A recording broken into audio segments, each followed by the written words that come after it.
십자가 크리스토퍼 라이트 지음 CUP 출판 신송이 낭독 요한복음 13장 21절에서 30절 예수께서 이 말씀을 하시고 심령이 괴로워 증언하여 이르시되 내가 진실로 진실로 너희에게 이르노니 너희 중 하나가 나를 팔리라 하시니 제자들이 서로 보며 누구에게 대하여 말씀하시는지 의심하더라. 예수의 제자 중 하나 곧 그가 사랑하시는 자가 예수의 품에 의지하여 누웠는지라. 시몬 베드로가 머리짓을 하여 말하되 말씀하신 자가 누구인지 말하라 하니 그가 예수의 가슴에 그대로 의지하여 말하되 주여 누구니이까? 예수께서 대답하시되 내가 떡 한 조각을 적셔다 주는 자가 그니라 하시고 곧 한 조각을 적셔서 가룟 시몬의 아들 유다에게 주시니 조각을 받은 후 곧 사탄이 그 속에 들어간지라. 이에 예수께서 유다에게 이르시되 네가 하는 일을 속히 하라 하시니 이 말씀을 무슨 뜻으로 하셨는지 그 앉은 자리 중에 아는 자가 없고 어떤 이들은 유다가 돈괴를 맡았으므로 명절에 우리가 쓸 물건을 사라 하시는지 혹은 가난한 자들에게 무엇을 주라 하시는 줄로 생각하더라. 유다가 그 조각을 받고 곧 나가니 밤이러라. 예수가 이 식사의 주인이셨다. 그래서 그분은 U자 모양의 꼭대기 무리의 가운데에서 비스듬히 누워 계셨을 것이다. 그리고 한쪽으로는 그분의 오른쪽에 요한이 그분의 가슴 가까이에 기대어 있었다. 그 자리는 가장 영예로운 자리였다. 하지만 다른 쪽에는 누가 있었을까? 그분의 왼쪽에는 유다가 자리를 잡고 있었다. 오른쪽에는 요한이, 왼쪽에는 유다가 있었다. 가장 영예로운 자리였던 주인의 바로 옆자리. 그 당시 잔치에 초대를 받았다면 누구든지 그 자리에 앉고 싶어 했을 것이다. 사람들은 누가 주인의 오른쪽과 왼쪽에 앉을 것인가에 관해 논쟁하곤 했다. 따라서 요한이 기록한 대화를 통해 예수는 이 마지막 만찬 때 유다에게 영예로운 자신의 옆자리를 주셨다는 것을 알 수 있다. 그때라도 마음을 바꿀 기회를 주심으로써 그를 향한 그분의 사랑을 보여주셨던 것으로 보인다. 예수는 유다에게 무슨 일이 일어날 것인지, 유다가 어떤 마음을 품고 있는지 자신이 이미 알고 있다고 분명히 말씀하셨다. 하지만 그 순간에도 유다는 마음 바꾸기를 거부했다. 그는 영예와 기회를 거부했으며 마음이 굳어져서 자신이 이미 결심한 바를 행하기 위해 밖으로 나갔다. 다른 제자들은 예수와 유다 사이의 대화를 듣지 못했을 것이며 그를 제지하려고 하지도 않았을 것이다. 그들 중에 배신자가 있다는 말씀 자체를 도무지 받아들일 수 없었고 유다가 주를 팔아넘길 계략을 꾸미러 나갈 때도 그에 관해 전혀 의심하지 않았다. 요한복음 13장 28절에서 30절 그분의 몸과 피에 관한 말씀 26절에서 28절 그런 다음 식사는 계속되었고 제자들은 당혹스러워하며 서로 대화를 나눴을 것이다. 그리고 26절에서 28절에는 예수가 자신의 몸과 피에 관해 하신 말씀이 기록되어 있다. 이 말씀은 더 큰 충격을 가져다 주었다. 그들이 먹을 때에 예수께서 떡을 가지사 축복하시고 떼어 제자들에게 주시며 이르시되 받아서 먹으라 이것은 내 몸이니라 하시고 또 잔을 가지사 감사기도 하시고 그들에게 주시며 이르시되 너희가 다 이것을 마시라 이것은 죄사함을 얻게 하려고 많은 사람을 위하여 흘리는 바 나의 피 곧 언약의 피니라. 마태복음 26장 26절에서 28절 떡 우리는 이것이 전통적인 식사였음을 이해해야 한다.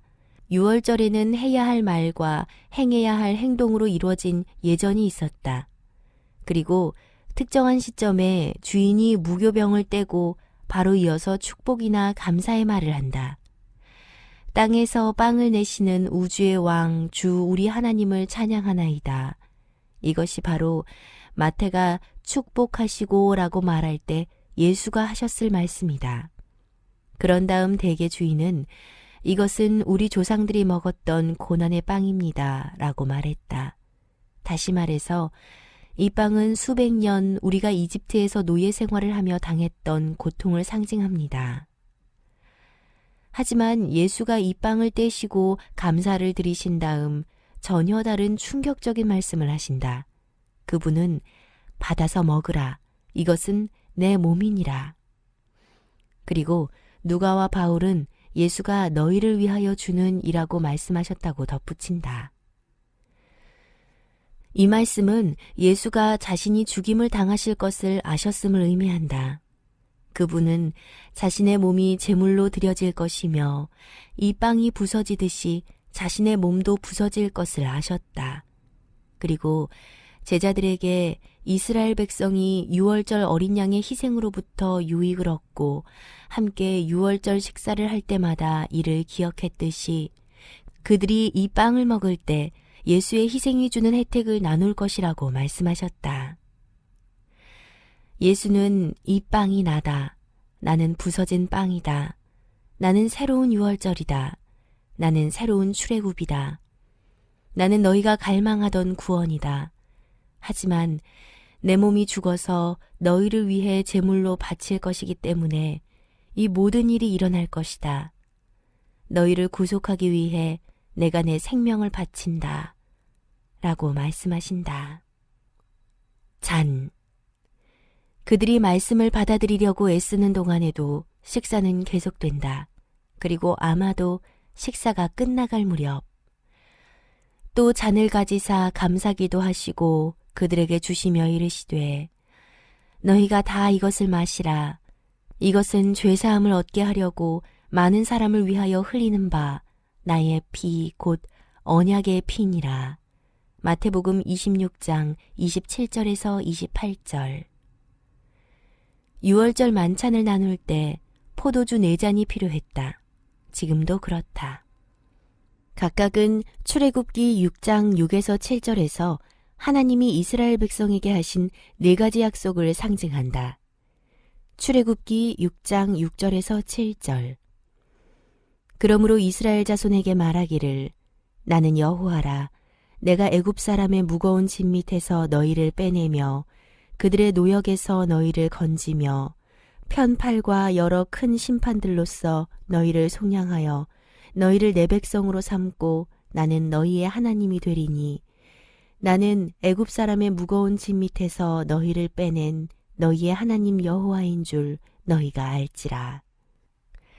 나는 이집트 사람들의 무거운 짐에서 너희를 건져낼 것이다. 나는 그들의 노예로 살던 너희를 해방시킬 것이다. 나는 편팔과 강력한 심판의 행위로 너희를 속량할 것이다. 나는 너희를 내 백성으로 삼을 것이며 나는 너희의 하나님이 될 것이다. 이 시점에 예수가 드신 잔은 아마도 3번째 잔이었을 것이다. 그 잔은 내가 너희를 속량할 것이다 라는 약속에 해당했다. 이 잔과 함께 보통 그들은 식사 후에 하는 전통적인 감사 기도를 암송했다.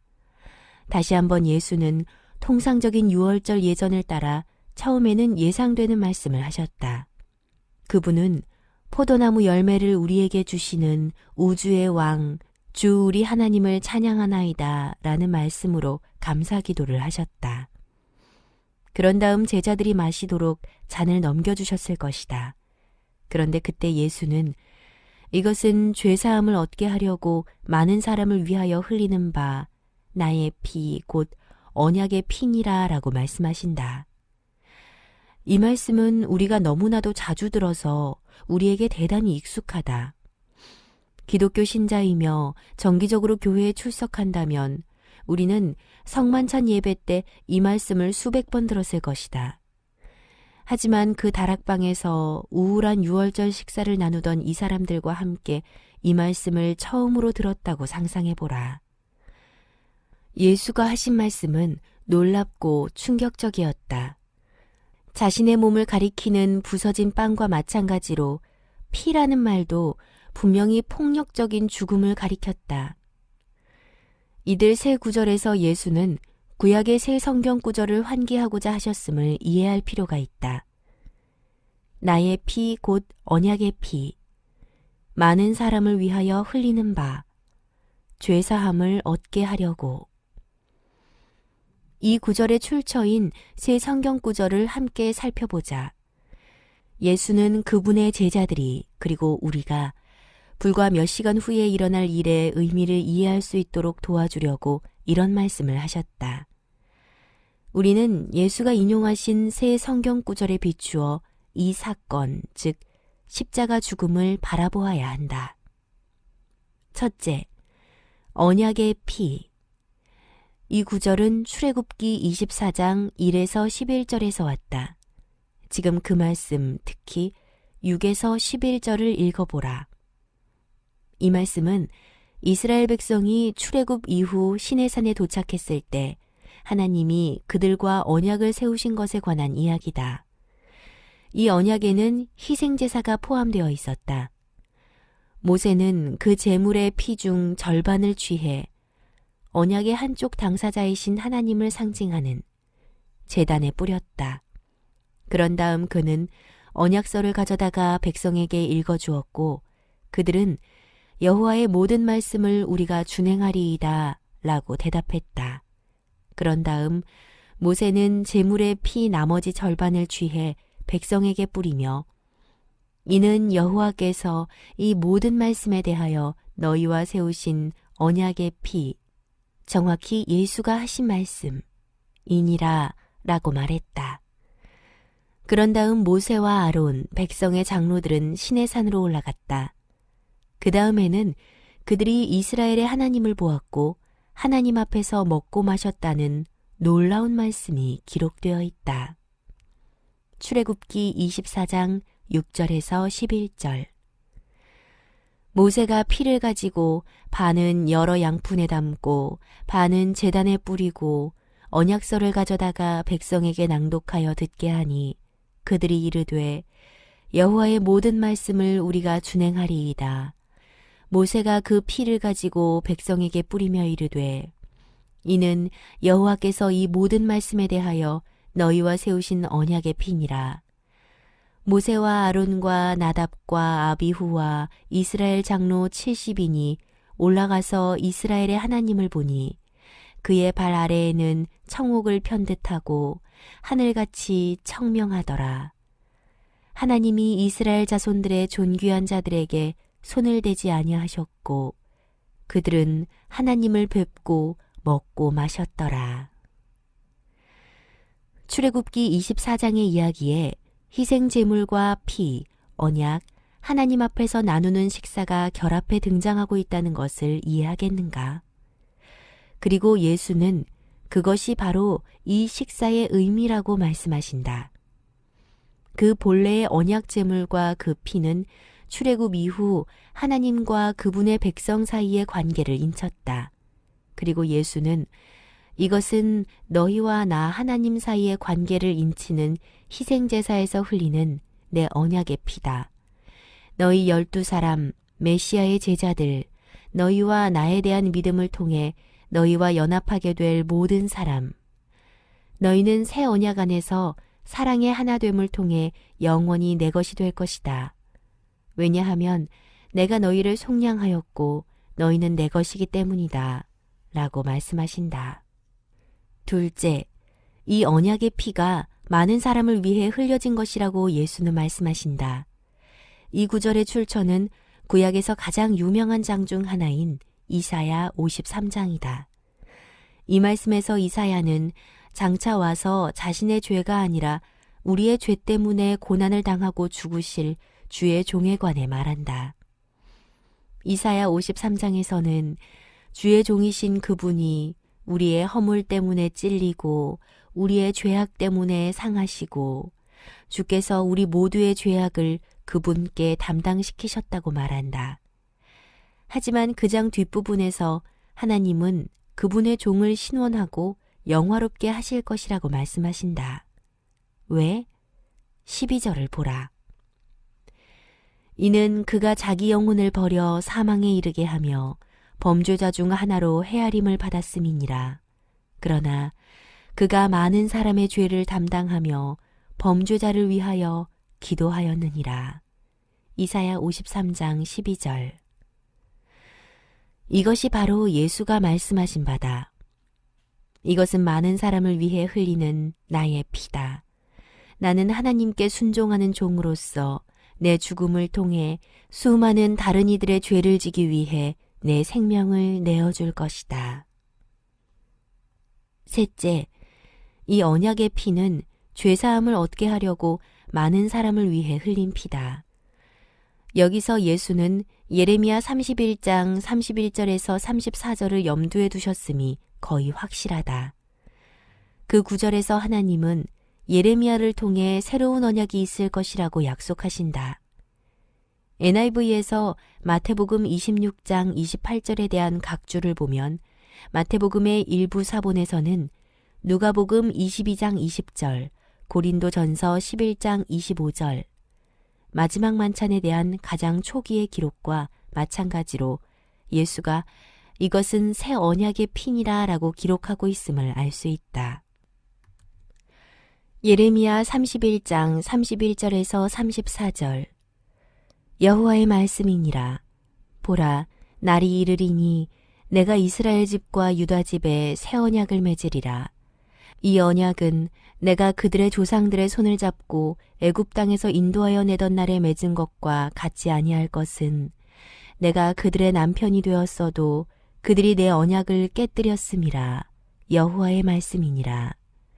그러나 그날 후에 내가 이스라엘 집과 맺을 언약은 이러하니 곧 내가 나의 법을 그들의 속에 두며 그들의 마음에 기록하여 나는 그들의 하나님이 되고 그들은 내 백성이 될 것이라. 여호와의 말씀이니라. 그들이 다시는 각기 이웃과 형제를 가리켜 이르기를 너는 여호와를 알라 하지 아니하리니 이는 작은 자로부터 큰 자까지 다 나를 알기 때문이라. 내가 그들의 악행을 사하고 다시는 그 죄를 기억하지 아니하리라. 여호와의 말씀이니라. 누가복음 22장 20절. 저녁 먹은 후에 잔도 그와 같이 하여 이르시되 이 잔은 내 피로 세우는 새 언약이니 곧 너희를 위하여 붓는 것이라. 고린도전서 11장 25절. 식후에 또한 그와 같이 잔을 가지시고 이르시되 이 잔은 내 피로 세운 새 언약이니 이것을 행하여 마실 때마다 나를 기념하라 하셨으니. 예레미야 31장 31에서 34절을 읽어보면 이것이 몇 가지 중요한 요소로 이루어진 약속임을 알 수 있다. 그러나 핵심 절정, 이 새 언약에서 하나님이 하신 마지막 위대한 약속은 이것이다. 내가 그들의 악행을 사하고 다시는 그 죄를 기억하지 아니하리라. 이것이 바로 예수 시대에 이스라엘 백성이 고대하던 바, 하나님이 그들의 죄를 용서하시고 망명을 종식하고 그들을 그분과의 사귐으로 다시 이끄시는 것이었다. 그리고 예수는 그 일이 이루어질 것이다. 새 언약이 이제 성취될 것이다. 하지만 이것은 나의 죽음을 통해 일어날 것이다. 왜냐하면 이 죄사함을 이루기 위해 내가 피를 흘릴 것이기 때문이다. 라고 말씀하신다. 이 놀라운 성경 구절을 결합하심으로써 예수와 그분의 제자들이 너무나도 잘 알고 있던 성경 본문을 환기하심으로써 예수는 제자들에게 바로 그날 해가 지기 전에 일어날 일의 의미에 대해 설명하셨다. 예수는 죽임을 당할 것이며 그의 몸이 찢기실 것이고 그분의 피가 흘려질 것이다. 그러나 이제 제자들은 예수의 말씀을 통해 이것이 그저 끔찍한 우연이나 비극이 아니라는 것을 알게 되었다. 오히려 이것은 출애굽과 유월절, 새로운 언약의 유익이 온전히 성취될 희생제사가 될 것이다.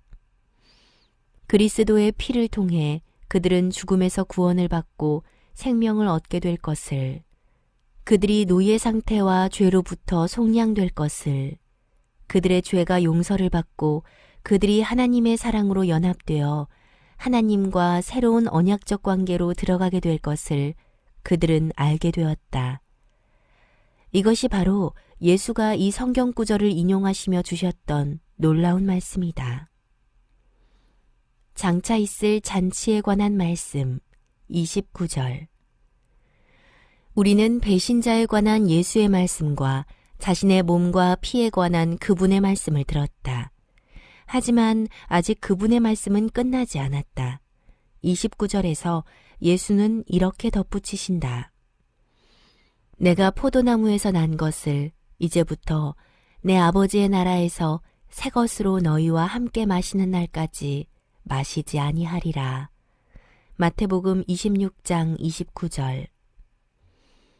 앞서 지적했듯이 전통적으로 6월절 만찬에는 포도주가 4잔이 있었고 네 번째 잔은 출애굽기 6장 7절 마지막 부분에 기록된 약속과 연결된다. 그 말씀에서 하나님은 너희를 내 백성으로 삼고 나는 너희의 하나님이 되리니 라고 말씀하셨다. 이는 하나님과 그분의 백성 사이에 친밀하고 인격적인 관계를 뜻한다. 그리고 구약에서 이런 관계는 흔히 잔치, 하나님이 평화와 기쁨, 축복 속에서 그분의 백성과 벌일 미래의 잔치로 묘사된다. 이것은 여러 성경 구절에서 예언하는 바이기도 하다.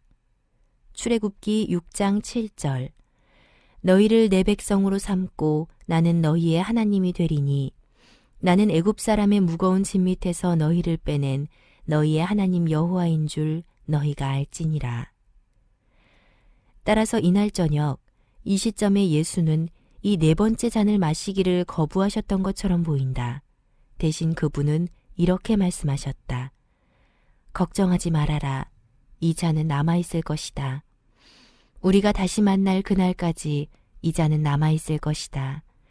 내일 나는 죽어서 너희를 떠날 것이다. 하지만 우리가 내 아버지의 나라에서 다시 만날 그날, 새로운 출애굽이 정말로 이루어질 날, 모든 압제와 고통, 눈물, 죽음, 아픔이 사라질 날이 올 것이다. 그날을 고대하자. 이것이 장차 일어날 일이다. 이것이 하나님의 미래다. 이는 다음 사흘 동안 일어날 일 때문이다. 그분의 비참하고 폭력적인 죽음을 대비해 슬픔에 잠긴 제자들을 준비시키는 이 어려운 말씀을 하시던 중에 예수는 그들이 6월절이 언제나 가리켰던 그날, 즉 메시아의 천상의 잔치에서 그분이 영광 가운데 그들을 다시 만나실 영광스럽고 기쁜 그날을 바라보게 하신다. 나는 작은 독서 모임에 참여하고 있다. 우리는 온갖 종류의 소설과 서적, 대부분은 세속적인 책을 읽으면서 우리의 문화를 이해하려고 노력하고 오늘날의 문학에 반영된 이 세상에 복음을 어떻게 전할 수 있을지를 고민한다. 우리가 읽는 책 중 일부는 매우 어둡고 우울한 살인과 기만, 배신, 다른 악을 다룬 이야기다. 우리는 이 책을 주제로 토론하면서 자주 이렇게 묻곤 한다. 이 책에 구속의 순간이 존재하는가? 이 이야기 안에 어떤 소망을 주는 말이나 행동, 사건이 존재하는가? 이야기는 결코 그곳에 닿지 못하더라도 저자가 어떤 종류의 행복한 결말을 가리키고는 있는가? 복음서 이야기의 결말에 해당하는 이 부분에는 배신과 기만, 부인, 포기, 거부의 서사가 기록되어 있다. 우리가 보았듯이 이것이 이 장의 어둡고 악한 현실이다. 그러나 정말로 구속의 순간이 존재한다. 그리고 그 구속의 순간이란 29절에서 예수가 하나님 나라의 잔치에서 이루어질 궁극적으로 행복한 결말에 관해 말씀하실 때만이 아니다. 이 서사에서 참된 구속의 순간은 사실 예수를 비롯해 그 방 안에 있던 모든 사람이 가장 두려워했던 그것이다. 즉, 이튿날 해가 지기 전에 그분의 몸이 찢기고 그의 피가 희생제물로 흘려질 것이라는 사실이었다. 이것이 모든 이야기, 복음서의 이야기뿐만 아니라 인류와 피조물에 관한 이야기 전체의 구속이 될 것이다. 예수의 십자가와 부활이 모든 역사의 구속의 순간이다. 의미 이해하기. 그렇다면 이 모든 것은 무엇을 뜻하는가? 구체적으로 우리가 정기적으로 성만찬에 참여하며 예수가 하신 이 말씀을 반복해서 듣는다는 것은 무엇을 뜻하는가? 우리가 예수에게 속한다면 우리는 새 언약의 백성에 속하기 때문이다. 우리는 메시아 예수에 대한 믿음을 통해 구약 이스라엘의 이야기와 정체성에 참여한다. 바울이 갈라디아 교인들에게 너무도 분명히 말했듯이 우리는 아브라함의 영적 자손이다. 갈라디아서 3장 7절에서 9절, 26절에서 29절.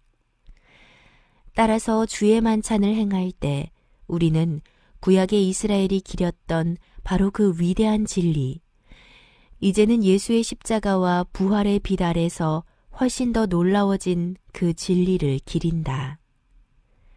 갈라디아서 3장 7절에서 9절. 그런즉 믿음으로 말미암은 자들은 아브라함의 자손인 줄 알지어다. 또 하나님이 이방을 믿음으로 말미암아 의로 정하실 것을 성경이 미리 알고 먼저 아브라함에게 복음을 전하되 모든 이방인이 너로 말미암아 복을 받으리라 하였느니라. 그러므로 믿음으로 말미암은 자는 믿음이 있는 아브라함과 함께 복을 받느니라. 갈라디아서 3장 26절에서 29절. 너희가 다 믿음으로 말미암아 그리스도 예수 안에서 하나님의 아들이 되었으니 누구든지 그리스도와 합하기 위하여 세례를 받은 자는 그리스도로 옷 입었느니라. 너희는 유대인이나 헬라인이나 종이나 자유인이나 남자나 여자나 다 그리스도 예수 안에서 하나이니라. 너희가 그리스도의 것이면 곧 아브라함의 자손이요 약속대로 유업을 이을 자니라. 출애굽은 구약 이스라엘 역사의 가장 중요한 순간이었다. 그 사건이 없었다면 그들은 노예 상태로 남아 있었을 것이다. 유월절 어린 양이 죽음을 당하지 않았다면 그들은 파멸적인 죽음과 슬픔을 경험했을 것이다. 언약의 피가 하나님과 그들의 관계를 인치지 않았다면 그들은 아예 민족이 아니었을 것이다. 나머지 세상처럼 소망도 없고 하나님도 없었을 것이다. 하지만 그 일이 정말로 일어났다. 그리고 그 일이 일어났기 때문에 그들은 자유로운 민족이 되었다. 그들은 죽지 않고 살았다. 그들은 자신들 가운데 하나님이 계시는 하나님의 언약 백성임을 알게 되었다. 그리고 그래서 그들은 이 절기를 지켰다. 그리고 우리도 마찬가지다. 우리 주 예수 그리스도의 십자가와 부활은 신약뿐만 아니라 우주 역사 전체에서 가장 중요한 사건이다. 예수가 죽고 다시 사셨기에 우주 전체가 구속되고 하나님과 화해하게 될 것이다. 이 일이 일어나지 않았다면 우리는 여전히 영적으로 죽어 있을 것이다. 이 일이 일어나지 않았다면 우리는 영원히 하나님과 분리되어 있을 것이다. 하지만 이 일이 정말로 일어났다. 하나님을 찬양하라. 그리고 이 일이 일어났기 때문에 우리는 죄에 대한 노예 상태에서 해방되었다. 죄와 허물 가운데 죽어있던 우리가 그리스도 안에서 생명을 얻었다. 우리는 하나님 나라의 시민, 하나님의 백성의 일원, 하나님이 거하시는 거처가 되었다. 에베소서 2장 19절에서 22절. 그러므로 이제부터 너희는 외인도 아니요 나그네도 아니요 오직 성도들과 동일한 시민이요 하나님의 권속이라. 너희는 사도들과 선지자들의 터 위에 세우심을 입은 자라. 그리스도 예수께서 친히 모퉁이 돌이 되셨느니라. 그의 안에서 건물마다 서로 연결하여 주 안에서 성전이 되어가고 너희도 성령 안에서 하나님이 거하실 처소가 되기 위하여 그리스도 예수 안에서 함께 지어져 가느니라. 그래서 우리가 이 잔치를 한다. 우리는 감사한 마음과 변화된 삶으로 함께 주의 만찬을 행한다. 하지만 마치기 전에 우리가 놓쳐서는 안 될 마지막 한 가지가 있다. 30절에서 마태는 다른 복음서와 마찬가지로 만찬이 끝났을 때 그들이 찬미하고 감람산으로 나아가니라 라고 말한다. 그들은 가면서 어떤 노래를 불렀을까? 분명히 그들은 대찬양 시편이라고 알려진 시편들을 불렀을 것이다. 대찬양 시편은 시편 113에서 118편을 가리키지만 대개는 마지막 몇 편, 즉 시편 115에서 118을 일컫는다. 바로 예수 시대의 유월절 식사 마지막에 불렀던 시편들이다. 오늘날에도 유대인들은 유월절을 지킬 때마다 이 시편들을 부른다. 지금 이 시편들을 다 읽지는 않겠지만 나중에 여러분 혼자서 읽어보기를 바란다. 예수가 이 시편들을 노래하시는 모습을 상상하면서 시편 115, 116, 117, 118편을 읽어라. 마지막 만찬을 마친 후 제자들을 이끌고 가시며 한 절씩 이 시편들을 노래하시는 예수의 모습을 그려보라. 그 다락방을 떠나 어두워진 예루살렘 거리를 지나 골짜기를 내려가고 감람산 비탈을 올라 겟세마네라고 불린 동산으로 가는 동안 그들의 마음을 채웠던 이 시편의 말들을 생각해보라. 이 말씀들은 예수가 배신당하고 재판을 받으시고 죽으시기 전 마지막 몇 시간 동안 그분의 마음과 그분의 목소리에 담긴 말씀들이었다. 예수는 시편 116편처럼 노래하셨을 것이다. 여호와께서 내 음성과 내 간구를 들으심으로 내가 그를 사랑하는도다. 그의 귀를 내게 기울이셨으므로 내가 평생에 기도하리로다. 사망의 줄이 나를 두르고 수월의 고통이 내게 이름으로 내가 환난과 슬픔을 만났을 때에 내가 여호와의 이름으로 기도하기를 여호와여 주께 구하오니 내 영혼을 건지소서 하였도다. 시편 116편 1절에서 4절. 겟세마네에서 고통 가운데 아버지께 기도하실 때 이 말씀들이 그분의 마음을 채웠을까? 주께서 내 영혼을 사망에서 내 눈을 눈물에서 내 발을 넘어짐에서 건지셨나이다. 내가 생명이 있는 땅에서 여호와 앞에 행하리로다. 내가 크게 고통을 당하였다고 말할 때에도 나는 믿었도다. 여호와의 모든 백성 앞에서 나는 나의 서원을 여호와께 갚으리로다. 그의 경건한 자들의 죽음은 여호와께서 보시기에 귀중한 것이로다. 여호와여, 나는 진실로 주의 종이요 주의 여종의 아들 곧 주의 종이라. 시편 116편 8에서 10절, 14에서 16절. 그리고 예수는 시편 118편에 이 말씀을 노래하셨을 것이다. 내가 죽지 않고 살아서 여호와께서 하시는 일을 선포하리로다. 여호와께서 나를 심히 경책하셨어도 죽음에는 넘기지 아니하셨도다. 시편 118편 17에서 18절. 하지만 주께서는 예수를 정말로 죽음에 넘기셨다. 실제로 예수는 자신을 하나님이 자신을 죽은 자 가운데서 다시 살리실 것을 알았다고 해서 덜 두렵거나 덜 고통스럽지는 않았던 죽음에 내어주셨다. 그리고 시편 118편의 절정에서 예수는 제자들과 이 말씀을 노래했을 것이다. 주는 나의 하나님이시라 내가 주께 감사하리이다. 주는 나의 하나님이시라 내가 주를 높이리이다. 시편 118편 28절. 하지만 12시간 후 예수는 바로 이 시편을 떠올리게 하는 말씀을 외치셨다. 내 하나님이여 내 하나님이여 어찌 나를 버리셨나이까. 시편 22편 1절. 정말로 왜? 왜냐하면 예수가 세상의 죄, 당신의 죄와 나의 죄를 지고 계셨기 때문이다. 하나님이 죄를 알지도 못하시는 분을 우리를 대신해 죄로 삼으셨기 때문이다. 그렇기 때문에 십자가에 달리신 그 몇 시간 동안 예수는 하나님께 버려지고 버림받고 거부당하는 공포를 경험하셨다.